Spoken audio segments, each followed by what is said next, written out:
कृष्ण के हो अनि भगवानको आत्माको जन्म हुँदैन भन्छ वेदले। अजन्मा अविनाशी भन्छ।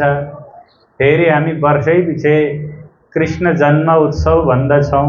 जन्म कसको हो, जन्मको अर्थ के र कृष्ण जन्मको प्रयोजन के र कृष्ण तत्व के हो, कृष्णको महिमा महात्म्य भक्ति को प्रयोजन के, यी तमाम विषयमा आज हामी केही क्षण विचार गर्छौँ।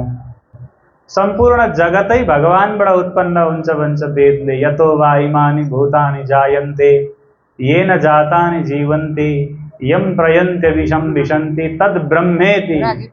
प्रणाम। तत् ब्रह्म, जहाँबाट भूतानि जायन्ते, अनन्त ब्रह्माण्डहरू भूत प्रकट जहाँबाट हुन्छ। भूतको अर्थ हुन्छ प्राणी।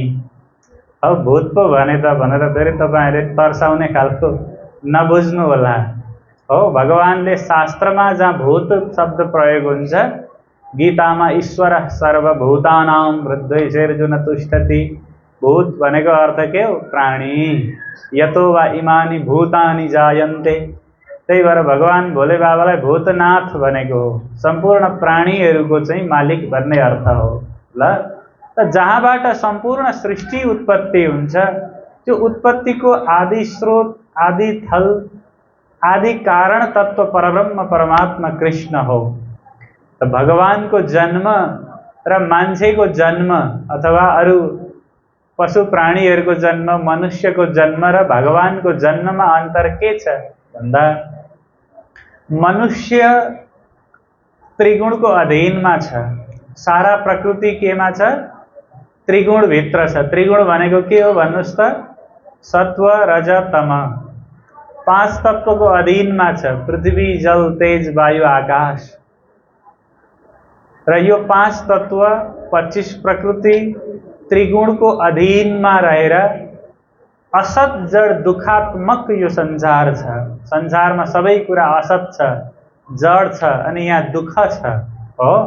त असत जड दुखात्मक यो संसारमा मनुष्य विपरीत प्रकृति र पुरुषको संसर्गद्वारा उत्पन्न हुन्छ र जो प्राणी जगतमा उत्पन्न हुन्छ, त्यो उत्पन्न भएको वस्तु एक दिन त्यसको विनाश हुन्छ, त्यो मर्छ, जन्मेपछि मर्छ। गीतामा भगवानले भन्नुभयो, जातस्य हि ध्रुवो मृत्युर ध्रुवम जन्म मृतस्य च तस्मादपरिहार्येऽर्थे न त्वं शोचितुमर्हसि।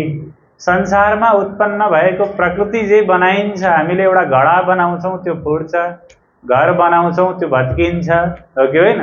लुगा किन्छौँ त्यो च्यातिन्छ, फाट्छ। जे चिज पनि हामी ल्याउँछौँ त्यसको के ल्याइसक्दा के हुन्छ, अन्त्य सुरु हुन्छ। आरम्भ नै के हो, अन्त्य हो। र जुन कुरोको हामी आरम्भ गर्छौँ त्यसको नाश भएर जान्छ। र अध्यात्मको, भक्तिको, कृष्णको उद्देश्य के हो भन्दा आरम्भको नाश। जीव जगतमा आरम्भले गर्दा दुखी छ। हामी कर्महरू बनाउँछौँ, हामी योजनाहरू बनाउँछौँ अनि दुखी हुन्छौँ। जीवले एउटा दुःख आयोजन गर्छ आफै, र आफूले आयोजना गरेको दुःखमा अनि दिनभरि रातभरि काम गर्न थाल्छ र जहिल्यै दुखी भइरहन्छ। त भगवान के भन्नुहुन्छ भने, हे अर्जुन, तिमीले जन्म मरणको चक्करमा, सुख दुःखको बन्धनमा आरम्भहरू धेरै विस्तार गरेको छौ र तिमीले आत्मज्ञानद्वारा, तत्त्वज्ञानद्वारा आरम्भको नाश गर्नुपर्छ। आरम्भको नाश गरेपछि जीवले गर्ने के भन्दा, भगवत आज्ञा अनुसार सहज रूपमा जे कर्म गर्नुपर्छ, जुन कर्म नीति संगत छ, धर्म संगत छ, ज्ञान संगत छ, सेवा संगत छ, ती कर्महरू गर्दै जाने र आवश्यकता भन्दा बेसी कर्महरू नबढाउने। र जीवले जगतमा कर्म गर्दै जाँदाखेरि संसारमा विभिन्न किसिमका मन मस्तिष्कले कहिलेकाहीँ आसुरी वृत्तिहरू फैलिन्छन्। संसारमा राक्षसहरू पैदा हुन्छन्, संसारमा दुर्भावनाहरू पैदा हुन्छन्, संसारमा अधर्मको विस्तार हुन थाल्दछ र मान्छे धर्म, सेवा, प्रेम, दया, करुणा, अहिंसा बडा अत्यन्तै टाढा जान्छ र स्वार्थ, ईर्ष्या, द्वेष, झगडा, कलह इत्यादिमा पर्छ मान्छे। र यस्तो अवस्थामा भगवानले यो सृष्टिलाई बचाउनको लागि दिव्य स्वरूप धारण गर्नुपर्छ। भगवानको स्वरूप कस्तो? जन्म कर्म च मे दिव्यम एवं यो वेत्ति तत्त्वतः त्यक्त्वा देहं पुनर्जन्म नैति मामेति सोऽर्जुन। 4 अध्यायको 9 नम्बर श्लोक गीतामा भन्नुहुन्छ, भगवान पनि प्रकट भएको देखिन्छ, जन्म भएको देखिन्छ। अनि अरू मान्छेको जन्म र भगवानको जन्ममा के फरक छ भन्दा भगवानको जन्म र कर्म दुईटै दिव्य छ। दिव्य माने मनुष्यको जन्म, भूत प्राणीको जन्म नचाहेर स्वाभाविक रूपमा, प्राकृतिक रूपमा को कतिखेर जन्मिन्छ। मनुष्यको जन्म, प्राणीको जन्म नियोजित छैन, आकस्मिक छ। कुरो बुझ्नुभयो? त्यो जन्मिने भयो। अब यो आकस्मिक छ। मनुष्यको जन्म, सृष्टिमा जति पनि प्राणीहरूको पैदाइश छ यो संयोग मात्र हो। तर भगवानको आगमन, भगवानको प्रादुर्भाव नियोजित छ, उद्देश्य परक छ र निश्चित छ। भगवानको जन्म हुँदाखेरि मनुष्यको जस्तो जन्म हुन्छ त्यसरी भगवानको जन्म हुँदैन। भगवानको दिव्य तेज मानवी देहको रूपमा प्रकट हुँदछ। शास्त्रले त्यसरी हामीलाई सम्झाएको छ। र त्यो जो अव्यक्त ब्रह्म हो, जो परमधाममा रहनुहुन्छ, यस्तो संसारमा सामान्य मनुष्यहरूको लागि आउँदाखेरि सामान्य मनुष्य जस्तै तन धारण गर्नुहुन्छ नि त भगवानले पनि, हो कि होइन? त भगवानले पनि मनुष्यको जस्तै तन धारण गरेको देख्दा कोही मान्छेहरू के सम्झिन्छन् भने ए जन्मिनु भयो। भगवान भन्छन् एउटा जन्मेको, ब्रजमण्डलमा जन्मेको कृष्ण काहीँ भगवान हुन्छ भनेर पनि कसैले कुतर्क गरेको पाउँदछौँ। त्यसको उत्तर भगवानले गीतामा दिनुभएको छ। 9 अध्यायको 11 नम्बर श्लोकमा अवजानन्ति मां मूढाः मानुषीं तनुमाश्रितं परं भावमजानन्तो मम भूतमहेश्वरम्। मेरो लीलालाई, मेरो एक इच्छा मात्रले अनन्त ब्रह्माण्डहरू म कसरी बनाउँदछु भन्ने कुरो नजान्दा हे अर्जुन, मूढाः मूर्ख व्यक्तिहरूले कृष्ण पनि त जन्मिएको हो नि भनेर जान्दछन्। तर मेरो जन्म दिव्य जन्म हो। म मेरो इच्छाले आउँछु र मलाई सबै कुरो थाहा भइरहेको हुन्छ।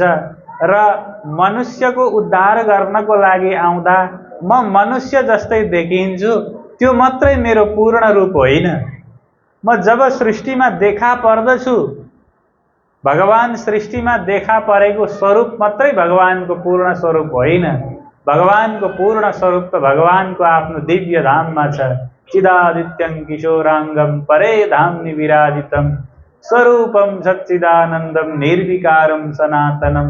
भगवानको सनातन दिव्य स्वरूप परमधाममा विद्यमान छ। चिदादित्य स्वरूप छ, किशोर स्वरूप छ। र भगवानको यसरी जन्मिनु पर्ने कारण कसरी बनेछ द्वापर युगमा भन्ने कुरा हामी बुझौँ। पृथ्वीमा जब कंस आदि घोर असुरहरूको राज्य भयो, हेर्नुहोस् द्वापर युगमा, आजभन्दा 5000 वर्ष अगाडिको कथा हो। त्यतिखेर पृथ्वीले गौरूप धारण गरेर ब्रह्मा विष्णु महेशसँग गएर प्रार्थना गर्नुभयो भनेर हामी पुराणमा कथा सुन्छौँ। हे ब्रह्माजी, विधाता, तपाईले सृष्टि गर्नुभएको यो संसार, तपाईहरूले स्थापना गर्नुभएको, भगवान विष्णुले स्थापना गर्नुभएको धर्म अनि महादेवले पालन गर्नुभएको संसारको प्रलय प्रक्रिया, आज यसमा सबै अज्ञान फैल्यो, असुर वृत्ति भएका मान्छेहरू बढे। अब यसलाई कसरी धर्मको स्थापना गर्ने, कसरी व्यवस्थित गर्ने?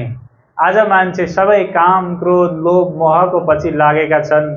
सबै मान्छे हेर्दा मान्छे जस्ता छन्, तर स्वभाव, उनीहरूको बोली चाली, शील स्वभाव सबै पशुको जस्तो भएको छ कि छैन भन्नुहोस् त? एकदम रिसाउने, एकदम क्रूर गर्ने, खाएर सुत्न पाए भयो आजको मान्छेलाई, भयो कि भएन? घुम्न पाए भयो, 2-4 रुपैयाँ गोजीमा भइसक्दा घुम्न जाने, अनेक थोक किनेर खाने, एकछिन उफ्रिने, एकदम खुसी भए जस्तो हुने र एकैछिनमा फेरि झगडा गर्न थाल्ने, रुने, यस्तो किसिमको मान्छेलाई रिसको, रागको, मदको आजको मान्छेमा संयम भएन। सर्प जस्ता रिसा, भेडा जस्ता एकोरा, यस्ता मान्छेहरू हुँदै गए कि गएनन्? र सम्पूर्ण पशु प्राणीहरूको गुणहरू आज मान्छेमा देखिन थाल्यो र मनुष्यमा जुन दया, प्रेम, करुणा, अहिंसा, सेवाका भावनाहरू थिए, ती भावनाहरू लोप हुँदै गए र ब्रह्मा, विष्णु, महेश, पृथ्वी गोरूप धारण गरेर गोलोक धाममा गएर भगवानलाई प्रार्थना गर्नुभयो, हे भगवान तपाईँ धरतीमा आइदिनु पर्यो। गोलोकीनाथ भगवानले भन्नुभयो हुन्छ म अवश्य आउँछु, किनभने त्यो धरतीमा जुन कंस असुर छ, कंसलाई संहार गर्नको लागि ब्रह्मा, विष्णु, महेशको पनि ताकत लाग्दैन रहेछ। त्यहाँ भगवान कृष्ण गोलोक धामबाट आउनु पर्दो रहेछ।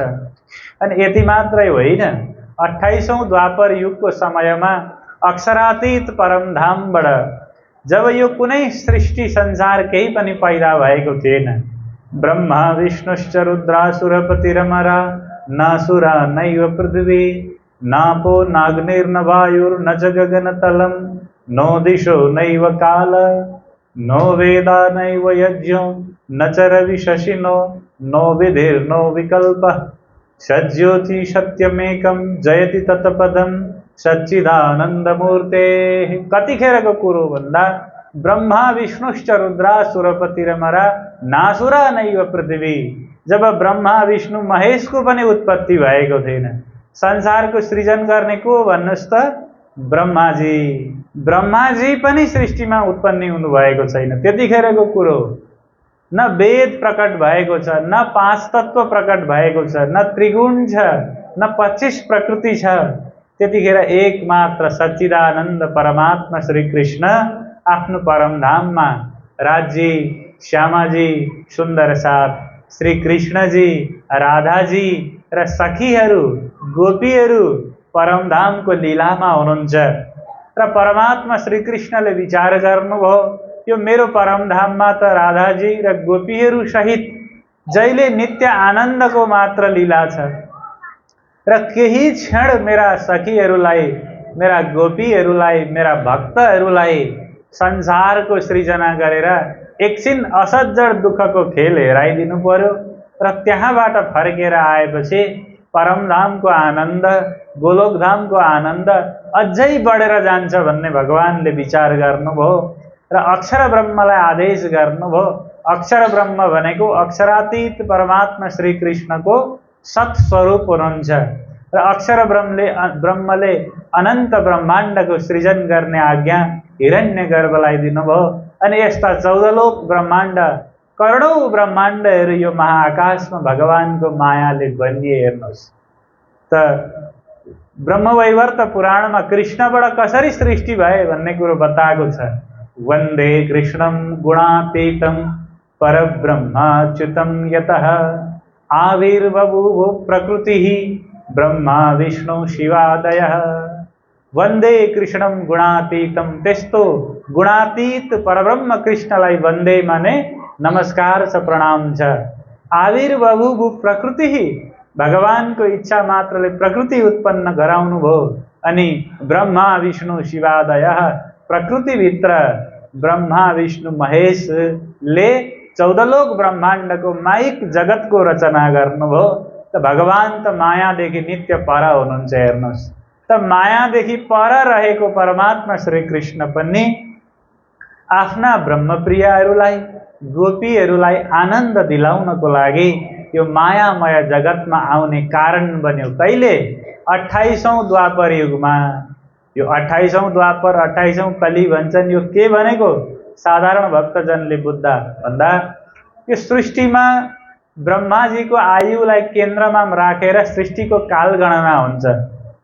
सृष्टिमा सत्य, त्रेता, द्वापर, कली, यो 4 युगको चक्र घुमिरहन्छ। जस्तो हाम्रो आइतबार सोमबार हुँदै शनिबारपछि फेरि आइतबार आउँछ कि आउँदैन? हो, त्यस्तै सत्य, त्रेता, द्वापर, कली पनि बार बार सृष्टि चक्रमा घुमिरहन्छ।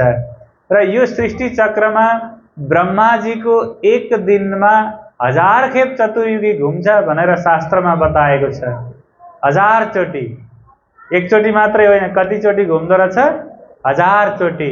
र त्यसरी 1000 चोटि सत्य त्रेता द्वापर कली, सत्य त्रेता द्वापर कली हुँदै ब्रह्माजीको महारात्रि हुन्छ। त्यतिखेर प्रलय हुन्छ। कस्तो प्रलय हुन्छ? कल्पान्त प्रलय, जसलाई हामी नैमित्तिक प्रलय भन्दछौँ।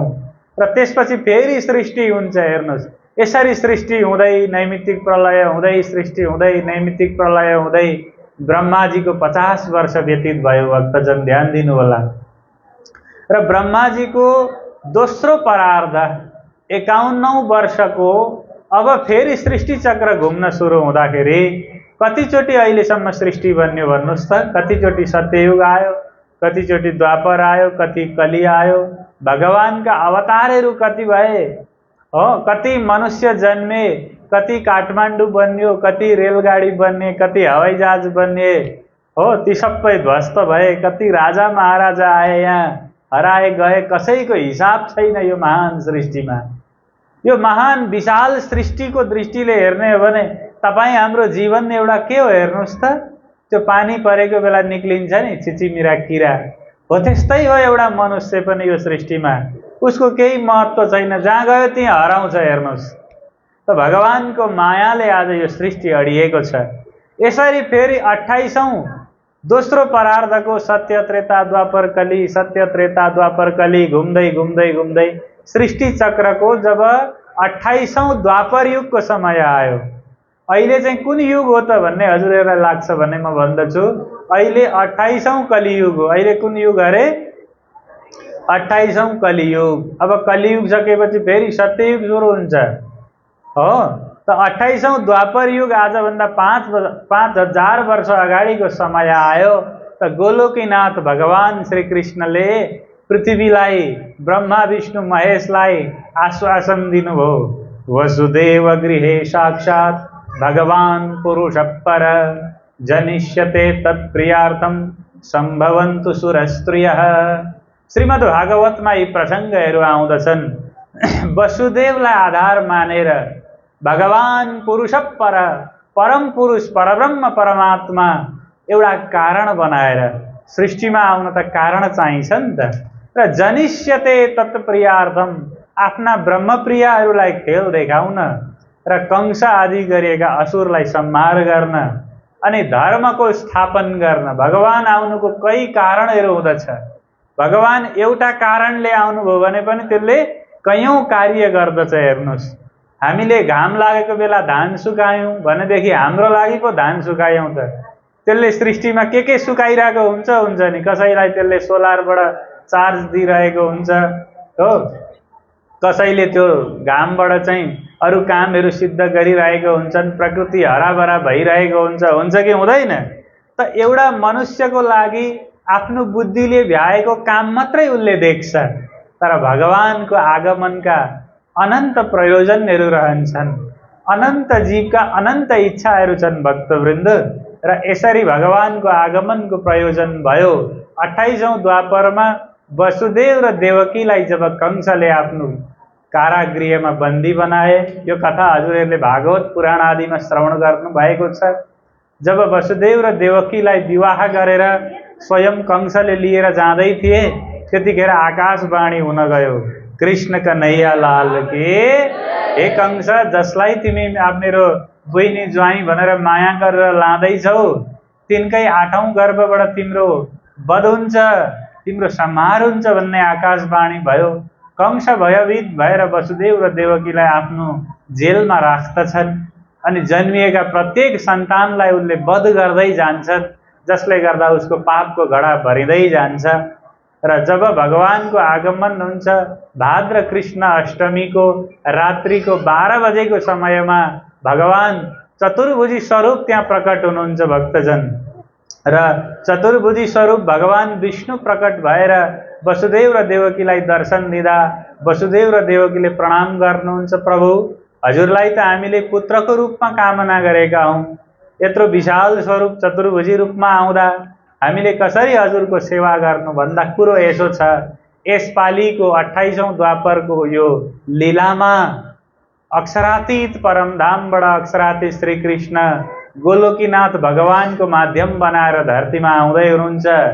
एक कार्यार्थमागत्य कोटि कार्यम चकारः क्षराक्षराक्षरातीतः पुरुषा शक्तिवीशः कार्यकारण हेत्वर्थे भवेयुर्ब्रजमण्डले। हेर्नुस् है, क्षर अक्षर अक्षरातीत यो क्षर हिरण्यगर्भको शक्तिलाई साथमा लिएर, सृष्टिको आदि कारण अक्षर ब्रह्मको शक्तिलाई साथमा लिएर र अक्षरातीत परमधामको दिव्य तेजलाई साथमा लिएर एउटा दिव्य तेजो पुञ्ज आएर चतुर्भुजी भगवानमा विलीन भयो र चतुर्भुजी भगवानको स्वरूप पनि त्यही तेजो पुञ्जमा विलीन भयो र बाल स्वरूप भगवान कृष्णको त्यहाँ प्रादुर्भाव हुन गयो र जुन स्वरूपलाई लिएर वसुदेवले गोकुलमा ल्याएर नन्द बाबा र यशोदा मैयाको घरमा ल्याएर राखिदिनु भयो। र श्री कृष्णको यो जुन लीला हो, श्री कृष्णको स्वरूप जब धरतीमा प्रकट भइसकेपछि सम्पूर्ण देवी देवताहरू, सम्पूर्ण गन्धर्वहरू, अप्सराहरू, यक्ष नागहरू सबै सृष्टिमा जो जो विद्यमान थिए ती सबै खुसी भए, ती सबैले उत्सव मनाए। र यहाँ बुझ्नुपर्ने कुरा के छ भनेदेखि भक्तवृन्दले कृष्ण, भगवान कृष्ण जसलाई परमात्मा भनियो र अन्य देवी देवताहरू हाम्रो सनातन धर्ममा, हाम्रो सनातन संस्कृतिमा कति धेरै देवी देवताको कथा आउँछ कि आउँदैन भन्नुस् त? आउँछ नि त। अनेक देवी देवताहरू हुनुहुन्छ, इन्द्र हुनुहुन्छ, वरुण हुनुहुन्छ, शक्तिहरू हुनुहुन्छ, देवीहरू हुनुहुन्छ, अनि कृष्णको महिमा छ। र देवी देवता र कृष्णमा के फरक छ? कसै कसैलाई लाग्छ र जसको पूजा गरे पनि त एउटै भइगयो नि, हो कि होइन? जुन भने पनि भगवान भनेको त एउटै हुन्। यस्तो झुकिन्छौँ हामी कहिलेकाहीँ, किनभने वेदले भगवान एक हो भनेको छ। एको ब्रह्म द्वितीयो नास्ति नेह नानास्ति किञ्चन भन्छ वेदले। अनि फेरि हेऱ्यो मूर्तिहरू पनि थुप्रै देखिन्छ, मन्दिर पनि धेरै छन्, अनि उता कथा सुनौ उसकै उही भगवान भन्ने आउँछ। हुन चाहिँ के हो भनेर साधारण भक्तहरूमा यो सन्देह उत्पन्न भएको हुन्छ र यो सन्देहलाई दूर गर्नको लागि हामीले श्रीमद् भागवत र भगवद् गीतालाई श्रवण गर्नुपर्छ। हेर्नुहोस्, ध्यान दिनुहोस्। त सम्पूर्ण देवी देवताहरू भगवानको आज्ञाले सृष्टिमा कार्य गर्ने हुन्। ब्रह्मा विष्णु महेश पनि के हुन्? कार्य ब्रह्म भनिन्छ उहाँहरूलाई। के भनिन्छ? कार्य ब्रह्म, जसले सृष्टिमा सुख दुःख पालन गर्ने, संहार गर्ने, हेरचाह गर्ने गरिन्छ। त देशमा राजा एउटा हुन्छ, तर मन्त्रीमण्डलमा त धेरै मन्त्रीहरू हुन्छन् नि, हो कि होइन? मन्त्रालयहरू पनि अनेक हुन्छन्। अनि त्यसमा रहेर काम गर्ने, जनस्तरमा काम गर्ने कति कर्मचारीहरू हुन्छन् भन्नुहोस् त? धेरै कर्मचारीहरू हुन्छन् नि। हो त्यस्तै एको विश्वस्य भुवनस्य राजा, वेदले भन्छ एक अखिल ब्रह्माण्डको राजा। त्यो राजा भनेको ब्रह्म कृष्ण हो। कृष्ण कन्हैया लाल की। र त्यसैलाई भागवतले पनि स्वराट, जो स्वयं प्रकाशित छ, जसलाई अर्को शक्तिको आवश्यक पर्दैन, जो सनातन ब्रह्म हो, जो के हो? सनातन ब्रह्म हो। ये च वेद विदो विप्रा ये च अध्यात्म विदो जना ते वदन्ति महात्मानः कृष्ण धर्म सनातन। जसलाई वेदका वेत्ता आचार्यहरूले, ज्ञानीजनहरूले भने कृष्ण चाहिँ सनातन तत्व हो। वन्दे कृष्णं गुणातीतं परब्रह्माच्युतं यतः सर्वेश्वरेश्वरे कृष्णे सर्वकारण कारणे सर्वाद्य सर्वदेवानां सेव्यं सर्वान्तरात्मनः। सम्पूर्ण कारणको पनि कारण, सम्पूर्ण देवताहरूको पनि आदि स्वरूप चाहिँ कृष्ण परब्रह्म परमात्मा राजा हो, जसलाई वेदले राजा भन्छ, भागवतले स्वराट भन्छ। भक्तहरू प्रेमले कृष्ण कन्हैया राजी भन्नुहुन्छ। र भगवानको आज्ञाले सृष्टिमा कार्य गर्ने अधिदेवहरू धेरै हुनुहुन्छ। र ब्रह्मा विष्णु महेश त्रिदेव कार्य ब्रह्मको अधीनमा रहेर अरू सृष्टिलाई पालन गर्ने, विभिन्न आशीर्वाद दिने, धनधान्य दिने धेरै देवी देवताहरूको कथा हाम्रो सनातन संस्कृतिमा छ।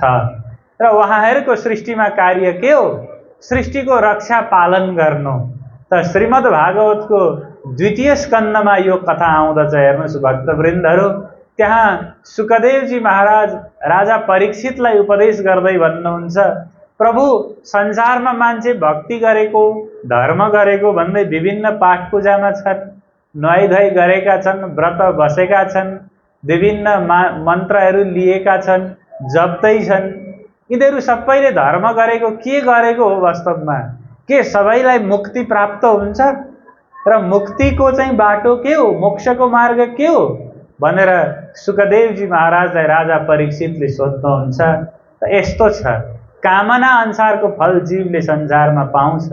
पैसा धन सम्पत्ति चाहनेले लक्ष्मीको उपासना गरून्, म त साह्रै नराम्रो भएँ, अलिक हेन्सम बनौँ, ब्युटी बनौँ भन्नेहरूले गन्धर्वको पूजा गरौँ, अप्सराको पूजा गरून्, हो। त धनधान्य समृद्धि चाहनेहरूले माता अदितिको पूजा गरून्, अन्नपूर्णाको पूजा गरून्। विद्या चाहनेले महादेवको पूजा गरून्, सरस्वतीको पूजा गरून्। यसरी लामो लिस्ट छ द्वितीय स्कन्धमा, के चाहनेले के पूजा गरून्। तर मोक्ष चाहनेले, मुक्ति चाहनेले कसको पूजा गरून् भन्दा सुखदेवजी महाराज भन्नुहुन्छ, अकामो सर्वकामो वा मोक्षकाम उदारधि तीव्रेण भक्ति योगेन यजेत पुरुष परम। जो व्यक्ति अकाम अथवा सर्वकाम छ, जसलाई संसारको कुनै पनि फल चाहिएन, किनभने भक्तले फल माग्दै गएपछि बुझ्दै गयो, यहाँ मैले भगवान एउटा देवतालाई खुसी पारेर राम्रो रूप मागेँ भने पनि एक दिन बुढो त भइहालिन्छ, हो कि होइन? त एउटा देवतालाई खुसी बनाएर एउटा व्रत बसेर मैले धन सम्पत्ति पाएँ भने पनि एक दिन धन सम्पत्ति त सकिहाल्छ, सत्ता पनि सकिन्छ, बल पनि सकिन्छ। के चाहिँ संसारमा थाइरहन्छ र जो बाठो भक्त छ, जो कस्तो छ, बाठो भक्त छ, उसले संसारको कुनै पनि कुरो भगवानलाई माग्दैन। र भगवानलाई नै जसले माग्दछ, जसले आफ्नो मूल स्वरूप आत्मालाई जान्नु छ, संसारको जन्म मरणको चक्रबाट अब बाहिर निक्लेर परमधाममा परमात्मासँग बस्नु छ। कहिले? मरेपछि? मरेपछि होइन, अहिले नै। हेर्नुहोस्, भक्ति गर्ने कहिलेको लागि?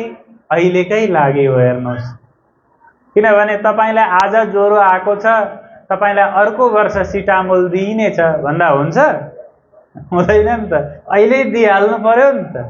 त तपाईँलाई अहिले दुःख छ, तपाईँ अहिले पीडामा हुनुहुन्छ, तपाईँलाई अहिले अशान्ति छ भने त्यसको उपचार भगवानको भक्ति पनि अहिले नै गर्नुपर्छ। तर तपाईँलाई दुःखको अनुभूति नै भएको छैन, तपाईँ बेहोस हुनुहुन्छ। हेर्नुहोस् है, दुःखको कुरो भित्रभित्रै क्यान्सर भइसकेको छ, तर चेक गरेको छैन, जँचाएको छैन, र भन्छ मलाई भएको केही छैन, भन्छ जेसुकै खान्छ, जतासुकै जान्छ भने उसको दुःख त छ नि। तर अज्ञानको कारणले गर्दा दुःख लुकेको छ, रोग लुकेको छ। त्यस्तै प्रकारले जो आज मन्दिर गएनन्, राधाकृष्ण सेवा संस्थामा सत्सङ्ग छ, जहाँ पनि आज मन्दिर मठ उँधो कार्यक्रम सत्सङ्ग छ कि छैन, त्यहाँ नजाने पनि करोडौँ मान्छे छन्। हेर्नुहोस्, उनीहरू बेहोसीमा छन्। उनीहरू केमा छन्? उनीहरूलाई म के जे गर्दैछु, जे खाँदैछु, जहाँ जाँदैछु मजै छ त, ठिकै छ त, के को कमी छ र?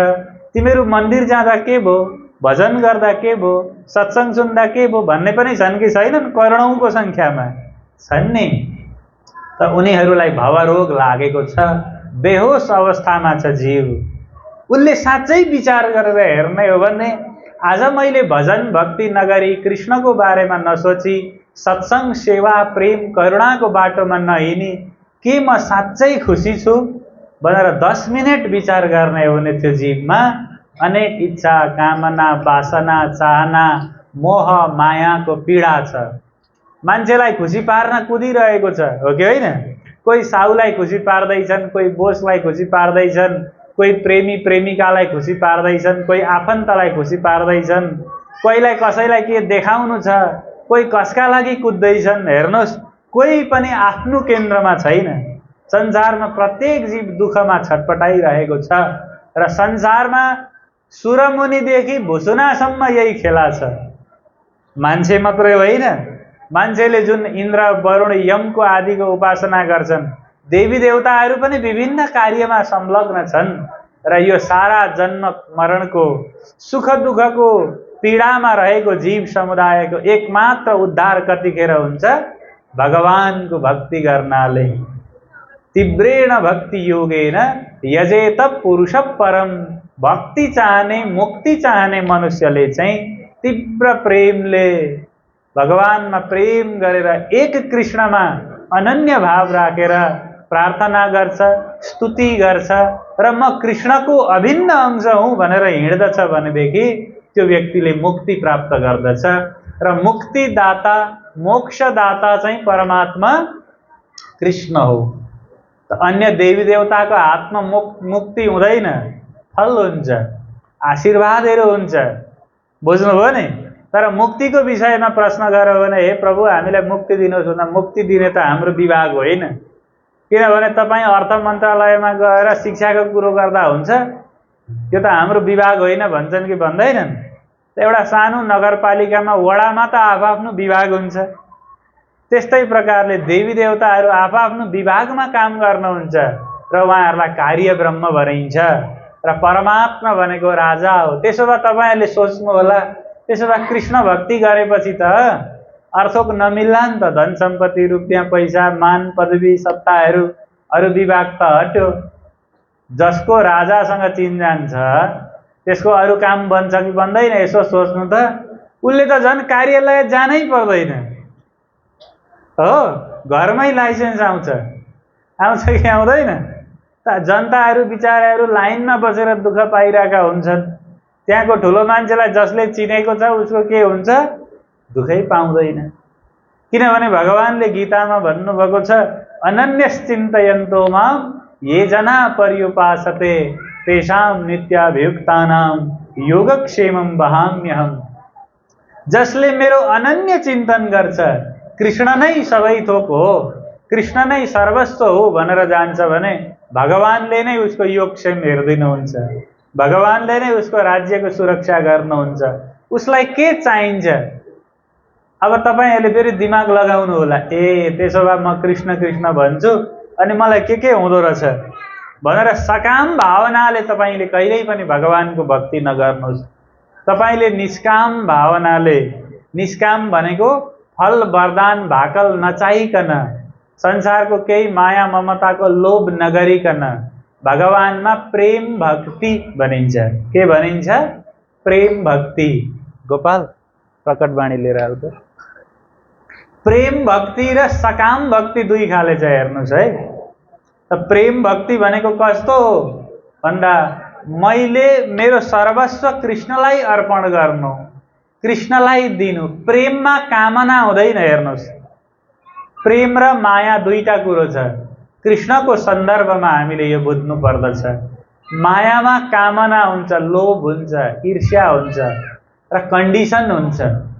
तपाईले कसैसँग माया गर्नुहुन्छ, किन गर्नुहुन्छ? तपाईको एउटा कारण छ। हेर्नुहोस्, त उसले पनि तपाईलाई केही दियो, केही भन्यो, अनि केही पाउन्जेल बडो प्रेम भए जस्तो, माया भए जस्तो महसुस हुन्छ तपाईलाई। र उसले एक दुई दिन तपाईसँग कुरा गरेन, भेट्न छोड्यो, दिन छोड्यो। अस्ति जहिले आउँदा एकटोक लिएर आउँथ्यो, हो कि होइन? कता कता घुमाउन पनि लान्थ्यो, के छ कसो छ पनि सोध्थ्यो। त हिजो आज एक दुई दिन व्यवस्था गरिदियो भने त्यो मान्छे के हुन्छ? अब के भयो त अचेल, कहाँ गयो यसको मन, यसको ध्यान अन्त कहाँ गयो भन्छ र द्वन्द्वमा गइहाल्छ। र संसारको सबै सम्बन्धहरू भनेका दिउन्जेलका हो नै। तपाईले उसको अहंकारलाई खुसी पार्न सक्नुभयो, उसले भने बमोजिम गरिरहनु भयो भने तपाईसँग घर परिवारका खुसी छन्, आफन्त खुसी छन्, इष्टमित्र खुसी छन्। उनीहरूको इच्छा विपरीत तपाईले होइन मेरा पनि केही कुरो गरौँ, धर्म गरौँ, भजन गरौँ भन्नुहोस् त, त्यहाँ तपाईको सम्बन्ध बिग्रिन थाल्दछ। र संसारको सबै सम्बन्ध स्वार्थमा छ, तर भगवानको सम्बन्ध भनेको प्रेमको सम्बन्ध हो। प्रेममा कामना रहित हुन्छ। नारद भक्ति सूत्रमा नारदजी भन्नुहुन्छ सा न कामयमाना निरोध रूपत्वात्। कामनाको अभाव हुन्छ भगवानको भक्तिमा। र निष्काम भावले जसले भगवानको उपासना गर्छ उसलाई सबै कुरो मिल्छ, चाहिए जति कुरो मिल्छ। उसलाई त्यो भगवानको भक्त कहिल्यै पनि दुखी भएर हिँड्नु पर्दैन, कहिल्यै भोकै खाली खुट्टै हिँड्नु पर्दैन, उसले दुई साग बाँडेरै खान सक्दछ। र आज हामी संसारको लोभमा, कामनामा, द्वन्द्वमा परेको किन भन्दा भगवानलाई नजानेर, भगवानले बताएको शास्त्र नपढेर आज हामी सनातन धर्मावलम्बीहरू सबैभन्दा धेरै शास्त्रको अधिकारी, शास्त्र सम्पत्ति भएका मान्छेहरू भएर पनि आज हामी सबैभन्दा धेरै दुःखमा किन छौँ भन्दा आज हामी सनातन धर्मावलम्बीले हाम्रो शास्त्रलाई अवमूल्यन गर्यौँ। र आजको कृष्णाष्टमीको सन्दर्भमा म के भन्न चाहन्छु भने सबै भक्तजनलाई, आज हेर्नुहोस् त देशमा धर्मको नाममा दङ्गा भइरहेको छ, धर्मनिरपेक्षताको नाममा जातीय युद्धहरू गराइँदैछ, हो कि होइन? भगवानको, रामको, कृष्णको अवतारहरूको नाम लिएर आज परस्परमा झगडा गराइँदैछ। कुन भगवान कुन जातिको, कुन भगवान कुन सम्प्रदायको हो, कुन स्वरूप, कुन माला, कुन मन्त्र कसको भनेर बाँडिँदैछ। यो बटवारा कसरी हुन गयो हामी बीचमा भन्दा हामी जागरुक नभएको कारणले गर्दा। आज प्रत्येक मुसलमानले अनिवार्य कुरान पढ्छ, उसको मस्जिद जान्छ, 12 बजेपछि शुक्रबार जतिसुकै काम हो सटर बन्द गर्छ, मान्छे भेट्न आएका छन् पछि भेट्छु भन्छ, ऊ जान्छ, उसले आफ्नो धर्मले, शास्त्रले बताए बमोजिम काम गर्छ। प्रत्येक इसाई चर्च जान्छ, प्रार्थना गर्छ, तर प्रत्येक हिन्दूले गीता पढ्छ कि पढ्दैन? ध्यान दिनुहोस् भक्तवृन्द।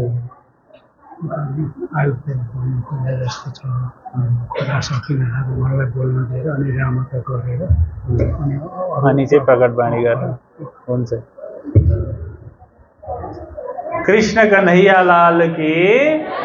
र प्रत्येक मुसलमानले आफ्नो देवताको निन्दा गर्दैन, ध्यान दिनु है। उसले मोहम्मदको कहिल्यै विरोध गर्दैन, कुरानको कहिल्यै विरोध गर्दैन। प्रत्येक इसाईले जिससको विरोध गर्दैन, बाइबलको विरोध गर्दैन। तर हाम्रा हिन्दू भनिएका मान्छेहरू कृष्णकै खिल्ली उडाइरहेका हुन्छन्, रामको खिल्ली उडाइरहेका हुन्छन्। रामायण पढ्नु छैन जीवनमा, गीता पढ्नु छैन कहिल्यै, र उनीहरूले कृष्ण जानेको भनेको हिन्दूले के छ भनेदेखि दही खाने, मक्खन खाने, एक दुईवटा गीत गाउने, नाच्ने, कृष्ण अष्टमीमा एकछिन भेला हुने, यतिले मात्रै हाम्रो सनातन धर्म बच्छ। सनातन धर्म बचाउनको लागि जहिल्यै हिन्दूले गीता पढ्नु पर्दछ, जहिल्यै भागवत हामीले श्रवण गर्नु पर्दछ, र भगवानले भनेको मार्गको पो अवसरण गर्नु पर्दछ। र भगवानले शास्त्रमा कुन बाटो देखाउनु भएको छ, कुन बाटो हिँड भन्नुभएको छ, कस्तो खाऊ, कस्तो लगाऊ, कस्तो विचार गर, कस्तो धर्मको पालन गर, अनि तिमीले आफूले आफूलाई कसरी जान्न सक्दछौ भन्ने विषयमा भगवान कृष्णले दिएको गीता शास्त्र जुन छ, त्यो गीता शास्त्रको अनिवार्य अध्ययन गर्नुपर्छ। हाम्रो वैदिक वाङ्मयको धरोहर संस्कृतको अध्ययन गर्नुपर्छ, शास्त्रहरूको अध्ययन गर्नुपर्छ, सन्त गुरुजनसँग गएर सत्सङ्ग चर्चा गर्नुपर्छ। आज हिन्दू धर्मावलम्बीहरू भागवत कथा भन्छौँ हामी, कथामा पनि नाचेर भण्डारा खाएर गीत गाएरै हाम्रो चाहिँ समय बित्छ। कथा, व्याख्या, दर्शन, चिन्तन, बोध भन्दा पनि हाम्रो नाच्ने रमाइलो गर्नेमा आज झुमिरहेका छौँ। कसैले तपाईँलाई सोध्यो तपाईँ हिन्दू धर्मको कृष्णको परिचय दिनुहोस् त, कृष्णको अवतारको प्रयोजन के हो भनौँ भने तपाईँसँग जवाब के छ? आज एउटा मुसलमानलाई के हो मोहम्मद भनौँ भने भनिदिइहाल्छ, एउटा इसाईलाई जिसस के हो, किन आउनुभयो भन्यो भने भनिदिइहाल्छ। के तपाईँ भन्न सक्नुहुन्छ र म हिन्दू हुँ भनेर दसैँमा टीका लाउँछु, रातो माला लाउँछु, अनि गाईको पूजा गर्छु, यतिले मात्रै हिन्दू हुन्छ? यो त संस्कृतिको कुरो हो, धर्मको कुरो, सनातन सभ्यताको कुरो त उपनिषदसँग गएर जोडिएको छ, भगवत गीतासँग जोडिएको छ, ज्ञानसँग जोडिएको छ, आत्मबोधसँग जोडिएको छ, अध्यात्मसँग गएर जोडिएको छ। हेर्नुहोस् र भक्तवृन्द, र यो आज कृष्ण अष्टमी पावन पर्वको दिनदेखि हजुरहरू सबैले के कुरो प्रतिज्ञा गर्नुहोस्, के व्रत बस्नुहोस् भने म अर्को वर्षसम्ममा, अर्को वर्षको कृष्ण अष्टमीसम्ममा गीताको कम्तीमा महिनाको एउटा गरेर पनि 12वटा श्लोक म याद गर्छु, र कृष्ण तत्त्व के हो भनेर म प्रवचन सुन्छु। गीता पढ्छु, शास्त्र पढ्छु र भागवत आदि गरिएका भक्ति शास्त्रहरूलाई मैले पढेर मेरो जीवनलाई भक्तिमय बनाउँछु। किनभने भोलिपल्ट म बिर्सिहाल्छु, मेरो जीवन कंसको जस्तो भइहाल्छ। तपाईँ कंसको पार्टी कि कृष्णको पार्टी भन्नुहोस् त। र हाम्रो जीवन कंस जस्तो चल्दैछ कि कृष्ण जस्तो चल्दैछ, यसो फर्केर हेर्नुहोस्। यहाँ कसैलाई कसैले दोषारोपण लाउनु जरुरी छैन, सबैले आफूलाई हेरे भइगयो। किनभने तपाईलाई सबैभन्दा राम्रो चिन्ने भनेको तपाईँ नै हो। तपाईलाई म चिन्दिनँ, मलाई तपाईँ चिन्नुहुन्न, घरकै मान्छेले पनि तपाईलाई चिन्दैनन्। किनभने हामी अर्को व्यक्तिलाई हाम्रो अर्कै छवि प्रस्तुत गर्छौं, हामी अर्कै भेषमा, अर्कै स्वरूपमा, अर्कै छविमा बजारमा निस्किन्छौं, तर हाम्रो मूल वृत्ति अर्कै हुन्छ। र अध्यात्म भनेको, भक्ति भनेको, ज्ञान भनेको तपाईको भित्रको कंस वृत्तिलाई फेरेर कृष्ण वृत्ति बनाउनु चाहिँ कृष्ण अष्टमी पर्वको उद्देश्य हो। कृष्ण कन्हैया लाल की। र मनुष्यभित्र भएको जति पनि आसुरी प्रवृत्ति छ, आसुरी प्रवृत्तिले गर्दा नै भेद छ, द्वन्द्व छ, द्वैत छ। त मनुष्यभित्रमा भएको दैवी प्रवृत्ति भगवान कृष्णले गीताको 16 अध्यायमा भन्नुभएको छ। मनुष्यभित्रै राक्षस पनि छ, देवता पनि छ। अब तपाईँ गीता पढेर, भागवत सुनेर, कृष्णको महात्म्य बुझेर, शास्त्र पढेर, उपनिषद पढेर आफूभित्रको देवता जगाउनुहुन्छ कि आफूभित्रको असुरलाई चाहिँ लिएर संसारमा हिँड्नुहुन्छ, त्यो चुनाव गर्ने अधिकार तपाईलाई छ।